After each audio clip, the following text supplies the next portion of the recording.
Yo, what's up, guys? I wanted to talk a little bit about what you could do and achieve realistically in around 2 months of going to the gym, 2 or 3 months, and I'll give you guys the entire blueprint, how it all works, and what you need to understand to make the best transformation possible in a short period of time like that. Now, unfortunately, there's a lot of nonsense and a lot of garbage information out there, and I want to make it my goal here right now to give you guys the best info possible. And when you do everything right, what actually happens? Well, anyone can make progress. Anybody can make progress in the gym. Just by going in there and showing up, you'll make some level of progress. But there are some people who want to make as much progress as fast as possible. They want to be as efficient as they can with their time. So you could go there and just horse around. And if you enjoy horsing around, I will not stop you. This video just isn't for you. So if you really want to lock in to lose fat and gain muscle in an efficient way, there's a few things we're going to have to look into. But obviously in this video, I'm going to help you guys not run in circles. You'll have a real tangible 2-month plan and understand what works, how it works, and why it works. So from a few different standpoints, we're going to have to get some hard training in, have to get our cardio in, going to have to log our training, communicate with your coach or mentor, and understand some fundamental processes. Let's get into it. So how does this all start? Well, my client Zarar, 17-year-old from New Zealand, comes to me and he has a series of goals. He wants to do a few different things. He wants to lose fat, gain muscle, and get his body ready to do a lean bulk in the future. That's not a fat bulk where you're getting all fluffy and getting all bloated and stuff. He just wants to do a nice lean bulk in the future. Now, in order to do that, you kind of want to have a nice template. You want to have a nice base, because if you don't have a nice base before you're going in there and doing a bulk, well, you're kind of going to be already on the heavier side. So you don't want to be heavier. You want to be nice and lean before doing a long bulk like that. But again, he wants to be healthier, he wants to be happier, and just improve his quality of life. So does he accomplish this? Yes, he does really, really well. And you can see here December 21st, he's 168.5 pounds. Then in February 15th here, he's 147 pounds. So he lost 21 pounds in just 2.5 months. So this is a short time frame. I mean, to make this kind of a transformation, dude doesn't even really look like the same guy, you know? Like, this was really impressive. You could see his whole rib cage, abdominal area, just totally dug out, hollowed out. Guy looks super, super lean. And again, this is an exception. This guy really nailed everything here. I love this kid. He did a phenomenal job. He was super, super responsive, super, super just helpful, and like worked well, and just was really hungry for this kind of a transformation. So that was just awesome. But when we take a look at his meals and what he basically did for the day each day, we kept it really simple. He actually ate the same thing every day. And I told him, I'm like, dude, I'll make some more options for you. You don't have to eat the same thing every day. And he's like, honestly, it doesn't bother me. I like it. It's simple. So I'm like, sure. Why not, man? So 8 ounces of 90-10 beef, 2 cups cooked pasta, olive oil, and any sugar-free sauces of his choice, 180 grams chicken breast, 150 grams sweet potato, mixed veggies, cup of rice, and more olive oil there, 2 cups protein powder, and 2 cups of fruit of choice. And that puts our calories for the day at a little over 2,100, 150, 160-ish grams of protein. Just perfect. Literally perfect sweet spot here. Got the calories for the meals listed there. So we kept him in that range, like 2,000, 2,200 calories a day, something like that. And again, from a protein standpoint, he doesn't have to have like 1.5 grams per pound of body weight, because he's not a bodybuilder. He doesn't have that bodybuilder level of mass yet. So he doesn't really need that kind of protein to support his physique. I mean, if you're someone who's, a natural bodybuilder and you're at 5% body fat, you got to get that protein really, really high because you just have so much lean mass to support. Most average people don't need that just yet. So for him, being at 0.8 grams per pound of body weight, or like 1.1, is fine. That's a totally fine ballpark to be in. And just having, an understanding of basic nutritional goals, an understanding of basic nutritional principles is what's really going to matter here. And there are a few main things that I kind of swear by when working with people like this. It's obviously ensuring that we're getting our nutrients in and avoiding deficiencies. So fruit and lean protein is going to be your best friend. It's really not vegetables, actually. They have some benefits, for micronutrients and things like that. But for the most part, vegetables and low-calorie alternatives actually win from more of a satiety and fiber and feeling full and adding volume to your meals. They win from that standpoint. So if you go to Chipotle and you load up your bowl with lettuce, you're actually winning from the volume standpoint. You're throwing more volume in there. You're making it more bites. You're increasing the amount of time it takes to finish your food, get it all down. So you're making yourself feel more full, more satisfied. But from an actual, let me get my micronutrients in, iron, folic acid, just so many different things. Vitamin B, you can go down the list, omega-3s. That benefit will really come from like lean protein, especially beef, salmon, things like that, fruit. It's kind of where we win on that realm. Obviously getting our healthy fat in for hormone support, making sure our hormones are functioning well, keeping our testosterone production where it should be, avocado, olive oil, nuts, certain fatty fish. Just having that kind of balance for muscle growth and fat loss is like super valuable. And obviously fat is a little higher in calorie, so at some times you do have to cut back on that a little bit, but we didn't feel a need to do this here. I felt like the olive oil was totally fine here in his situation. Then, like I said, his protein, 0.7 to 1.5 seems to be the widely accepted range. I personally, for clients nowadays, prefer like 1.1 or 1.2. It really, is not a make or break kind of thing. There's diminishing returns once you reach that minimum threshold there. And again, same thing, you don't have to eat every 3 or 4 hours or whatever. That's a little excessive. As long as you're getting your protein in, it's equated, you'll be fine. But if you want to eat more often from the perspective of digestion and energy and stuff, that's going to be a good idea. And then obviously we want to match our caloric intake to our goals. So deficit for fat loss, surplus for muscle gain, and using a deficit for fat loss is really what has to happen. We have to be in a deficit of energy to where there is a net negative energy balance in our body. So again, if we're trying to gain muscle, and we're gaining muscle here in both situations, right? But if we want to gain muscle optimally by being in a bulk, we're going to have to be in a slight surplus to do that. But what a lot of people don't realize is that you can gain muscle in a deficit. There is proof in the pudding here, in the fact that Zarar actually did this, that if you look at these two pictures, he's stronger here. He didn't lose strength on a cut. You're not supposed to. If you're being guided properly and you're doing things right, you're not supposed to lose strength on a cut automatically, especially if you're not, a bodybuilder with 10 years of experience. If you're someone who's just been in the gym for a couple of years, there's no reason why you should cut and then all your lifts just tank. That's not what's really supposed to happen if you're doing everything properly. So we're obviously making sure the macronutrients in every meal are where they should be to stabilize blood sugar, maintain energy, and optimize our recovery. So a couple of things there. Front loading our protein in the morning, that is a huge one in my opinion. So when you wake up, get your protein in. Chick-fil-A, get the grilled chicken, instead of some other options there. If you're going to Chipotle earlier in the day, maybe go with lettuce, do a salad kind of thing with light rice instead of heavier rice. So just little things like that to keep in the back of your mind. Not the end of the world make or break, but definitely having protein earlier in the day is going to be nice because it'll keep you full and it won't give you those blood sugar spikes and drops and stuff where you're constantly having that really, really bad hunger spike, especially in a calorie deficit where you're in a deficit of energy. You are going to be hungrier at times. And now obviously you want to put your higher carb stuff before your training. So popular thing nowadays has been cereal bars, things like that before starting to work out, and keeping your higher fat stuff away from your training. So if you're having things like eggs, fattier beef, peanut butter, whatever you're doing, keep that a little further away from your workouts, ideally, because we really don't want to be digesting like that during our session, and fat does kind of cause more from a digestion standpoint there. And then obviously getting our fiber in, vegetables for that, carrots, celery, you name it, broccoli, go down the list, and just adequate hydration for satiety, feelings of fullness. If you're well hydrated, you won't be as hungry, and digestive health. Your electrolytes are sodium, magnesium, potassium, and just keeping the hyper palatable, like ultra processed stuff at bay. Not saying you can't have it sometimes. And again, I'm not referring to like Chipotle, Panda Express, Chick-fil-A, and don't come at me for the peanut oil. Chick-fil-A is fine, Those things are all good options. Those things are fine. I'm not saying, you have to kill all of your fast food options. There's a lot of great fast food out there, tons, where you can go get something you enjoy and still meet your fitness goals and stay pretty healthy. But I'm talking about the crazy, the downing a whole, bag of Doritos, like that kind of thing. Let's try to get away from those habits. And that's something I focus on with people, getting away from habits like that. So after all this happens, I start working with Zarar. A few months later, I actually get invited to go on Dr. Phil and discuss nutrition and health, which was kind of crazy.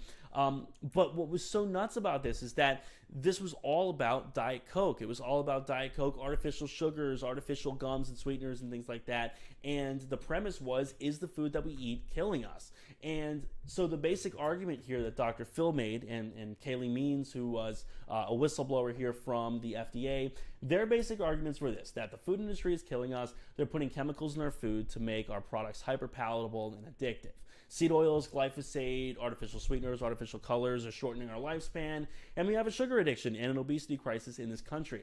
I didn't disagree with all of that. In fact, I find a lot of that very agreeable. There's way too many problems with people being addicted to sugar, people being addicted to regular soda, people being obese, right? But the solution and the argument that I made was that yes, these are valid points, but the food industry does make products addictive, and believe me, they would gladly make the most addictive, poisonous food possible if it meant an extra dollar. With that said, that does not abdicate us of our personal responsibility to make good choices, to make good decisions for ourselves, and to be knowledgeable about what we're consuming. So something having a chemical or a compound does not automatically mean it's bad. And the number one sort of slander you'll see is aspartame, right? Like Diet Coke, oh, it's going to kill you. It's not. Aspartame is fine. And the only way that they prove it's not fine is when they give like 100 times the lethal dose to a rat and go, oh yeah, the rat got cancer and the rat died. Yeah, it did because you gave it 100 times the lethal dose. So that's something that happens. We got the in vitro experiments where they'll take a cell in a petri dish and inject a bunch of shit in it. That's not a real life tangible example of that. So I've been drinking a gallon a day of Diet Coke for the past 5 years and been completely fine. My clients use a ton of protein bars, sugar-free gums, energy drinks, pre-workout, creatine, diet soda, calorie-free alternatives, all that stuff. And that was something I was telling them. I said, hey, like, you know, people use all of these things and they're able to lose weight. They feel better. Their blood work improves. And eating a mostly whole food, unprocessed diet, and this is something that me and a couple of the people agreed with at the end, is that is a generally better approach. And being mindful of your protein intake for anti-frailty effects, obviously having muscle mass and muscle retentive effects, in getting your activity in, actually getting your step count up, increasing the amount of steps you're taking per day. This is a very simple switch you can make if you're someone that's trying to lose weight and feel better and be happier, is just get the step count in. Get 13,000 steps a day, get 15,000 in a day. Even if you're not jogging on the treadmill, that is a really good goal to go for. And again, most people are obese because they're not active enough and they overeat their calories, period. It is not because Diet Dr. Pepper shut off their metabolism, or, you know, the ketchup at McDonald's might have red 40 in it. That is not why so many people are obese. And again, that was kind of the argument that I was making, but here's what happened when I went on. Sugary after I drink this Diet Coke, and I find that once I drink it, the urge to go gorge on candy or cookies or cake is completely gone. I will probably drink Diet Coke for the rest of my life. Making my argument about satiety. Okay, how much are you drinking a day? I really do drink a gallon a day of diet soda. Really? Yes. They know me as the Diet Coke guy in restaurants I go to, local restaurants, and they bring me two before I even sit down. And you think this is good for you? Actually, yes. I was formerly... Wait, I don't know why I paused it. Hold on. These sweets, things like that, eating. So I'm using diet soda as a tool to help me limit my alcohol consumption. Hardly ever go for cookies, candy, sweets, things like that. So it has completely altered my eating habits. And there is a lot of research. They have a study here where 18... And then we start getting into the nitty gritty of, oh, you know, this study was funded by this one. And I understand that, but ultimately if something is peer reviewed and is a randomized control trial, there is a lot of very solid evidence out there that there's nothing wrong with a lot of artificial, you know, sweeteners, you know, colors, whatever. But my whole argument here was not to defend that. It was simply to say that I use this as a tool to lose a bunch of weight. And I talk about earlier in the clip that I lost 35 pounds. I was younger than they actually show the original picture. I mean, it was crazy. This is what I used to look like. This was me at 15. And I talk about that weight loss and stuff like that. So long story short, what does all this mean? What does this mean for you? You're someone that's trying to get in better shape in 2 or 3 months. And what does this mean for Zarar? Well, you need to clearly define your vision, laser focus on that vision. And what do we want to do? We want to increase the amount of muscle in our body by optimizing our hypertrophy training to be as efficient as possible, to make as much progress as possible, to gain as much muscle as possible in the short amount of time as possible. We want to be in a net negative energy balance, so a calorie deficit, and expend more energy than we're intaking, forcing our body to utilize its fat stores. That is literally the fundamental crux of how weight loss works, right? You have your water, you might lose some water that you were holding on to if you cut sodium. You have glycogen intake, glycogen stores, which happens when you have like carbohydrates. That's your fuel. So you're gonna have all this, and that's immediately gonna cause like a quick drop in your weight. But then once that keeps going, you will eventually be in a fat burning process where you will lose fat by being in a calorie deficit, period. Like, that's the way it works. Your body has to get fuel from somewhere else. And by doing this, we will get stronger, happier, and healthier. And again, you could do a Jolly Ranchers diet. You could eat nothing but Jolly Ranchers all day, every day. And if you stayed under your maintenance calories, you would lose fat. You would probably see improvements in your blood work, and you might feel like garbage in the process. But I'm not saying you should eat nothing but Jolly Ranchers, but that's the hypothetical. You could do really random, idiotic things and lose fat and be healthier. So that's why you see things like paleo and keto and this and that. They're not good diets, really. Paleo is pretty good, but some of the other ones, Mediterranean is pretty good. But you have certain diets. It's just not necessary to be on a diet like that because they're arbitrary. You're picking and cutting out random things when the reality is you have to be meeting your micronutrient goals, picking foods that are otherwise good for you, that have vitamins, minerals, getting your protein in, your healthy fat intake for hormone support, carbohydrate intake where needed for your training and things like that. And the rest is history, right? So then it's a matter of time here where Zarar actually starts to get to work. And the work here is just amazing. I mean, what this guy does is incredible. He documents himself all the time here, taking pictures of himself every week here. And again, this doesn't even look like the same guy. Like, this is just crazy to me that he was actually able to do this. If you look at this first picture, I mean, this doesn't even look like the same guy. And obviously, his posing might have needed a little work, but he's keeping the poses consistent. And we're watching that here he is, 21 pounds down, and he's stronger. So all of his lifts have gone up in this process. He's gained muscle. He's gotten a lot better at these movements. And again, he's just consistent. The guy is laser focused. He's only 17. He's laser focused. And that is the work that he actually put in himself. And again, just super, super consistent with this. And then when we look at like what he actually did, what is he doing during this time? 30 to 45 minutes of like moderate intensity cardio per day, low to moderate. Some days he do 25 minutes, whatever. And he's following the hypertrophy split that we programmed for him with a consistent split, training close to failure with quality technique and progressive overload. So he's progressing his lifts, meaning he's getting stronger over time. He is increasing the amount of weight he's using, increasing the amount of repetitions he's getting. He's increasing his technique. He's improving his level of control. Those are all means of progressive overload, which the theory and the thought on progressive overload right now is that, well, progressive overload means that as you go into the gym over time, your muscles are going to grow. Myofibrillar hypertrophy, your muscles, the myofibrils, the proteins inside your muscle are actually going to thicken over time. And as you do that, you will be capable of moving more loads. So we have to progressively overload, train harder each time. We have to go and face a greater challenge because as our muscles have adapted, we have to greaten the challenge to get the same stimulus, if that makes sense. So he's in constant communication with me every day, sending me videos of his training and diet and questions. And again, to make a transformation like this in 2 or 3 months or 6 months, you really have to be kind of on top of that with your coach or mentor because just having someone look at your technique, look at what you're doing is important to have like a second set of eyes on what's going on, even if you feel competent. There are coaches that have coaches, right? Like Chris Bumstead knows what he's doing, of course, but Hani Rambod is his coach. I mean, he's the guy who looks at everything Chris is doing. And then when you just look at his sets, there's a very common theme here, and that is he is training within a close proximity to failure. Now, there's always a debate about how close to failure you should be. And for those that don't know, failure is where you literally cannot move the weight, your nervous system is tapped out.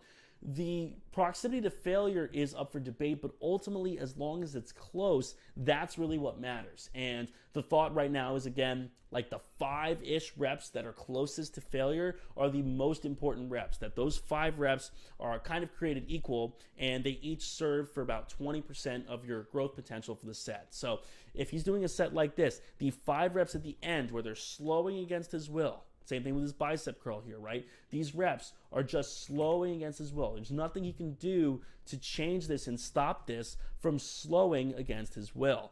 And that is good training. It is these last reps that are actually being conducive to his growth. Same thing, you look at squats, focusing on quality control, letting the eccentric, obviously 2 to 3 seconds at least on the eccentric, exploding out of the bottom, and just controlling. He is actually trying to control the weight, pushing with intensity, training well, keeping his joints, his ligaments, his tendons in good shape by using good technique and full range of motion like this.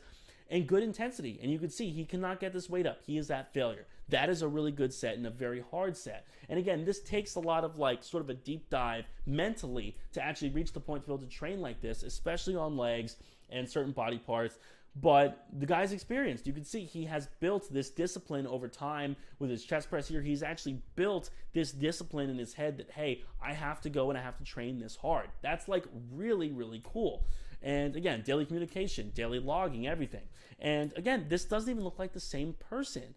And it's just crazy, especially this picture. I mean, this doesn't even look like the same man. It is crazy to me how fast he kind of made these improvements. Again, you see the abs look diced. He's training abs really hard, taking them in a close proximity of failure. He's sending me messages. We're voice messaging back and forth here, looking at everything. And when we actually get into his routine, like what is he doing during this time to make these gains? He's not doing a whole lot of sets, and this is something that a lot of people get confused on, is that they just throw a bunch of sets out there. Oh, I did 5 sets of 5, and I did 20 sets of calves, or I did 30 sets of biceps because I felt like it. That's aimless. We don't want to be aimless. We want to be productive with an end goal in mind. The goal here is to do an adequate amount of volume to where we are growing from that volume, but not too much volume as that our progress flatlines and then our recovery is impeded. So for the most part here, he's doing 1 to 3 working sets per exercise, doing 7 to 12 sets probably per workout. That's kind of the ballpark. He's putting the most important muscles first due to CNS fatigue. So your nervous system will get fatigued over time. So you're going to have to put the most important muscles first during your workouts, the muscles that you actually want to grow. You have to place those first, or at least earlier in the session, because as you get near the end of the session, your central nervous system is going to be fatigued, systemic fatigue. That means that over time, during your session, your nervous system is not able to recruit the same amount of high threshold motor units. And these motor units are little things in your nervous system. And essentially, when you are doing a movement, it takes your nervous system to actually execute the movement. So high threshold motor units are hard to kind of tap into, and the closer you are really to failure, this involuntary slowing of the concentric velocity of these reps. So the fact that the concentric of these reps is slowing against his will, no matter what he does, the concentrics of these reps, they're going slow. That is what's actually recruiting these high threshold motor units, or the motor units that are hard to tap into. So it gets really hairy, it gets really sciencey, it gets really sort of into the nitty gritty. It's not necessary. You don't have to do that. As long as you train with intensity and you focus on understanding that, yes, there is a limited number of sets we can do per workout, because we'll reach a point where those sets start to work against us. Now that you have that knowledge and that every set you do is less effective than the previous one, that is all the knowledge you need. And then, he's sticking in like the 4 to 9 rep range usually, because again, that 5 rep theory that, hey, there are 5 reps closer to failure, and those 5 reps are the most important. So sticking in that rep range is really valuable there. And he's still doing things he enjoys. He was still doing exercises he liked. He was doing some barbell bench. He's like, Matt, can I do some barbell bench? I'm like, sure, of course. You like it, do it. So he was doing stuff he liked. He was using a diet, obviously, that he enjoyed. He was very disciplined. He didn't mind eating the same thing every day. Obviously, if we were working together, we could do something more flexible, but he didn't mind it. So I'm like, hey, of course, like if that's the best thing for you, by all means. He's focusing on micronutrient density, obviously staying full and being overall healthy, being a healthy guy who has a good cardiovascular system, who's strong, who is gaining muscle. So he's doing things he enjoys and obviously adhering to things. So yes, he did every single thing right, and here's what he had to say. He gave me a quick little statement, which I really appreciate, so thank you. My name's Zara. I'm one of Matt's clients. I've been working with him for a few months now, and he's been pretty much super helpful and amazing when it comes to nutrition, hypertrophy, exercise selection, like my form, about everything. He's helped me quite a lot, my transformation. So yeah, he's a really great guy, and I'd recommend him. I definitely would recommend him, yeah.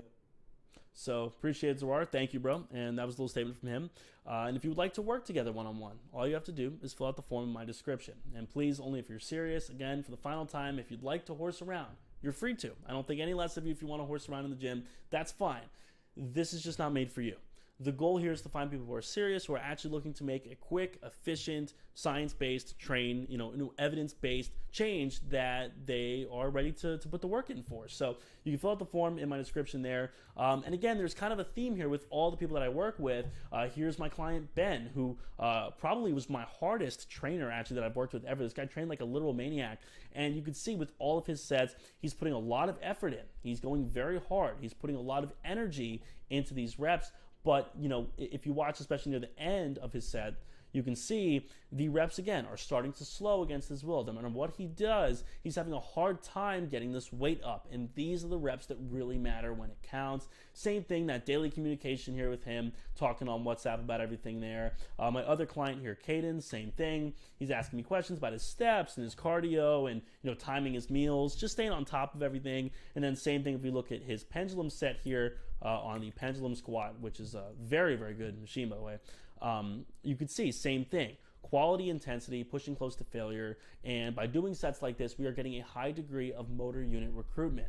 He is close to failure. The reps are slowing against his will, involuntary slowing of the concentric velocity. Those kind of principles, every good hypertrophy trainee, someone that wants to gain as much muscle, make as fast of a transformation as possible, is going to be doing. So that's that. Ben left me a little video here as well. And my client, Amith, who I trained with in person as well, dude's gotten almost twice as strong in like a few months. It's ridiculous. I'll have a video on him soon, but here's what Amith had to say. Hey everyone, my name is Amit, and I want to say that hiring Matt was one of the best decisions I ever made. Matt is an amazing personal trainer. He knows the physiology and the anatomy of the exercises inside and out. He knows which exercises will develop which muscles and how specifically to do those exercises for the best muscle growth. He also optimized my workout schedule, my diet, and my recovery so that I've made strength gains and physical gains that I could have ever imagined. Matt's also a super nice guy. He'll work around your schedule. He'll work with what goals that you want and optimize your plan to get to those goals as quickly and as efficiently as possible. If you hire Matt, you're getting a trainer who knows the exercise, the diet, nutrition inside and out, and will work with your schedule. I'd recommend anybody to hire him. Hey everyone. This dude's super cool, by the way. Awesome guy. So thank you, Amith. But yeah, that is the deal. I hope you guys have enjoyed the video. Let me know if you guys have any questions down below. Again, I have a lot of resources down below in the description, including obviously the form you could fill out if you'd like to work together one-on-one, and we could see if we're a good fit. I'll shoot you a message sometime, maybe 24 to 48 hours usually after the form gets filled out. And then obviously I have my free training split down there, free fat loss guide, a lot of cool stuff down there. So thank you guys for watching. I hope you found it useful, and I'll talk to you guys soon.